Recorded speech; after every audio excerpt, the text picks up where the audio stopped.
आज स्कूल में शहर की लेडी एसडीएम आने वाली थी। क्लास की सारी लड़कियां खुशी के मारे फूले नहीं समा रही थीं। सबकी बातों में सिर्फ एक ही बात थी, एसडीएम और हो भी क्यों ना, आखिर वो भी एक लड़की थी। पर एक और जब सब लड़कियां व्यस्त थीं एसडीएम की चर्चाओं में, एक लड़की सीट की लास्ट बेंच पर बैठी पेन और उसके कैप से खेल रही थी। उसे कोई फर्क नहीं पड़ता था कौन आ रहा है और क्यों आ रहा है, वो अपने में मस्त थी। वो लड़की थी आरुषि।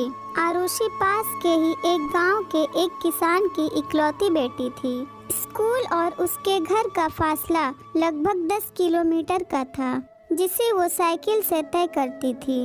स्कूल में बाकी सहेलियां उससे इसलिए ज्यादा नहीं जुड़कर रहती थी क्योंकि वह उनकी तरह रईस नहीं थी, लेकिन इसमें उसका क्या दोष था। खैर, उसकी जिंदगी सेट कर दी गई थी।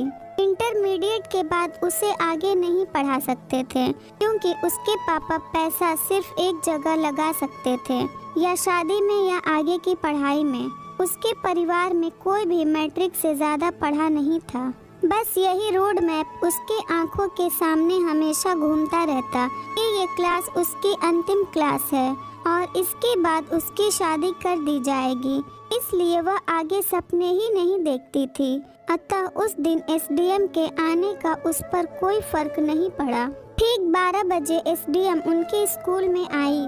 यही कोई 24-25 साल की लड़की, पीली बत्ती की एम्बेसडर गाड़ी और साथ में 4 पुलिस वाले। 2 घंटे के कार्यक्रम के बाद एसडीएम चली गई, लेकिन आरुषि के दिल में बहुत बड़ी उम्मीद छोड़ गई। उसे अपनी जिंदगी से अब प्यार हो रहा था, जैसे उसके सपने अब आजाद होना चाहते हों। उस रात आरुषि सो नहीं पाई। स्कूल में भी उसी उलझन में लगी रही।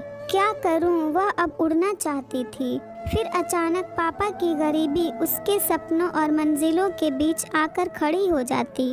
वह घर वापस गई और रात को खाने के वक्त सब माँ पापा को बता डाला। पापा ने उसे गले से लगा लिया। उनके पास छोटी सी जमीन का एक टुकड़ा था, कीमत यही 50,000 रुपए की होगी। आरुषि की शादी के लिए उसे छोड़ रखा था। पापा ने कहा कि मैं सिर्फ एक ही चीज पूरी कर सकता हूँ, तेरी शादी के लिए हो या तेरे सपने के लिए। आरुषि अपने सपनों पर दांव खेलने को तैयार हो गई। इंटरमीडिएट के बाद उसने बीए में दाखिला लिया क्योंकि ग्रेजुएशन में इसकी फीस सबसे सस्ती थी।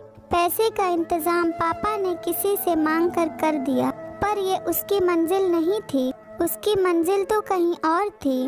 उसने तैयारी शुरू की। सबसे बड़ी समस्या आती किताबों की तो उसके लिए नुक्कड़ की एक पुरानी दुकान का सहारा लिया, जहां पुरानी किताबें बेची या खरीदी जाती थी। ये पुरानी किताबें उसे आधी कीमत में मिल जाती थी। वो एक किताब खरीद लाती और पढ़ने के बाद उसे बेचकर दूसरी किताब, कहते हैं ना कि जब परिंदों के हौसलों में शिद्दत होती है तो आसमान भी अपना कद झुकाने लगता है। आरुषि की लगन देखकर दुकान वाले अंकल ने उसे किताबें फ्री में देनी शुरू की। बाद में कुछ किताबें तो खुद नहीं खरीदते हुए देकर कहते हैं कि बिटिया जब साहब बन जाना तो सूद समेत वापस कर देना, कुछ भी हो। आरुषि इस यकीन को नहीं तोड़ना चाहती थी। ग्रेजुएशन के 2 साल पूरे हो गए। उसकी तैयारी लगातार चलती रही। अचानक उसके माँ की तबीयत खराब हो गई। इलाज के लिए पैसे की जरूरत थी, लेकिन पहले से घर कर्ज में डूब चुका था। अंत में पापा ने जमीन गिरवी रख दी। इसी बीच उसने ग्रेजुएशन के 3रे वर्ष में दाखिला लिया। समस्याएं दामन नहीं छोड़ रही थी। आरुषि कब तक अपने हौसलों को मजबूत बनाने की कोशिश करती। आखिरकार एक दिन माँ से लिपट कर वो बहुत रोते हुए एक बात पूछी, माँ हमारे कभी अच्छे दिन नहीं आएंगे? माँ ने उसे साहस दिया। तब फिर से उसने कोशिश की। कहते हैं कि योद्धा कभी पराजित नहीं होते, या तो विजयी होते हैं या वीर गति को प्राप्त होते हैं। 23 जून को आरुषि ने प्रारंभिक परीक्षा पास की थी। अब बारी मुख्य परीक्षा की थी। आरुषि के हौसले अब 7वें आसमान को छू रहे थे। 3 वर्ष की लगातार कठिन परिश्रम का फल था कि आरुषि ने मुख्य परीक्षा भी पास कर ली। अब वह अपने सपनों के सिर्फ एक कदम दूर खड़ी थी। पीछे मुड़कर देखती तो उसे सिर्फ 3 लोग ही नजर आते, माँ, पापा और दुकान वाले अंकल। आखिरकार इंटरव्यू हुआ। अंतिम परिणाम में आरुषि ने सफलता हासिल की। आरुषि को जैसे यकीन नहीं हो रहा था।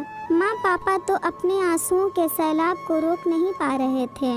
आरुषि अपने घर से तेजी से निकल गई। उन्हीं आंसुओं के साथ आखिर किसी और को भी तो उसे धन्यवाद देना था। सीधे जाकर दुकान वाले अंकल के पास रुकी। अंकल ने उसे गले से लगा लिया और खुद भी छलक गए। असल में ये जीत सिर्फ आरुषि की नहीं थी। इस जीत में शामिल थी माँ की ममता, पिता के हौसले और दुकान वाले अंकल का यकीन। अगर ये स्टोरी आपको अच्छी लगी हो तो इस वीडियो को लाइक करें और नए हैं तो हमारे चैनल को भी सब्सक्राइब करें।